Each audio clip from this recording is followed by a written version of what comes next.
موجود ہوں اس وقت شوپرا کے شہر فروخ آباد میں الیکٹرانک میڈیا فورم فروخ آباد کے آفس میں، جہاں میرے ساتھ موجود ہیں فروخ آباد کے سینئر صحافی تنویر بلوچ۔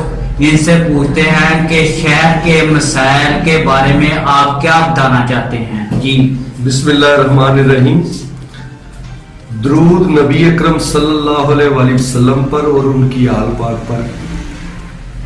فروخ آباد کے ویسے تو مسائل کافی زیادہ ہے، لوکل لیول پہ، گراؤنڈ لیول پہ لوگوں کے لیے ابھی تک فروخ آباد میں جب ٹرین گزرتی ہے تو آنے جانے کے لیے رستہ ہی نہیں ہوتا۔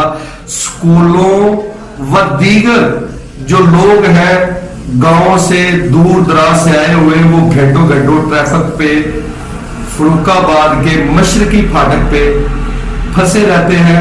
سب سے بڑا مسئلہ یہ ہے کہ آج تک کسی ایم پی ایم این اے نے ذاتی طور پہ نہ اس کا نقشہ پاس کروایا اور نہ اس کو ڈیولپ کرنے کی کوشش کی۔ اور دوسری بات جو اہم ہے کہ ہمیں چاہیے کہ یہ جو کلین اینڈ گرین پروگرام ہے، اس کے تحت مقامی لوگوں کو اویئرنس دی جائے کہ وہ لوگ جو بلدیہ لیول پہ ہیں وہ جائیں لوگوں کے گھروں میں، ان کو بتائیں کہ آپ کوڑا کرکٹ سمیت ہماری گاڑی گزرے گی، وہ کوڑا کرکٹ کلیکٹ کر لے گی اور لوگوں کا اس طرح صفائی کی طرف اچھا دھیان ہوگا۔ مگر جو کنڈیشن اس وقت ہے، اس وقت صرف بینرز وغیرہ تو لگے ہوئے ہیں شہر کی مختلف چوراہوں پہ، مگر ایسا کچھ دکھائی نہیں دیتا۔ اگر آپ لاسانی اسکول کی طرف چلے جائیں، اگر آپ شہر کے جہاں پرانا نیشنل بینک تھا وہاں چلے جائیں، کچھ ایسی ہی معروف شاہراہ پہ چلے جائیں، آپ کو پتہ چل جائے گا کہ صفائی کا بالکل ناقص انتظام ہے۔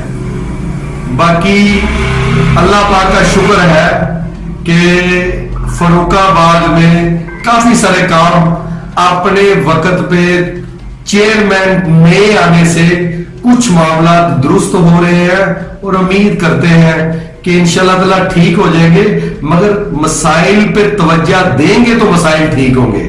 یہ دو مسئلے اگر صفائی کا انتظام ہو جائے تو میرا خیال ہے وسیم صاحب کہ آنے والا جو یہ ڈینگی پروگرام ہے یہ اس کے لیے بھی بہترین ہوگا، اور اگر یہ پھاٹک بن جائے تو ہمارے شہر میں کافی ساری دشواریاں جو ہیں وہ لوگوں کے آنے جانے میں جو پیش آتی ہیں وہ ختم ہو جائے گی۔ شکریہ۔